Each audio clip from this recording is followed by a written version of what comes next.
வேதம் சொல்லுகிறது, அப்படியே ஆதாம் சகல நாட்டு மிருகங்களுக்கும், ஆகாயத்து பறவைகளுக்கும், சகலவித காட்டு மிருகங்களுக்கும் பேரிட்டான். ஆதாமுக்கோ ஏற்ற துணை இன்னும் காணப்படவில்லை. அப்பொழுது தேவனாகிய கர்த்தர் ஆதாமுக்கு அயர்ந்த நித்திரையை வரப்பண்ணினார். அவன் நித்திரை அடைந்தான். அவர் அவன் விலா எலும்புகளில் ஒன்றை எடுத்து அந்த இடத்தை சதையினால் அடைத்தார்.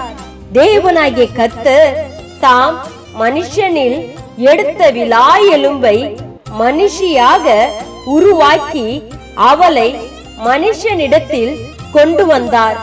அப்பொழுது ஆதாம், இவள் என் எலும்பில் எலும்பும் என் மாமிசத்தில் மாமிசமாயிருக்கிறாள்.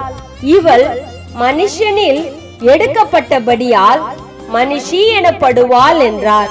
இது நிமித்தம் புருஷன் தன் தகப்பனையும் தன் தாயையும் விட்டு தன் மனைவியோடே இசைந்திருப்பான்.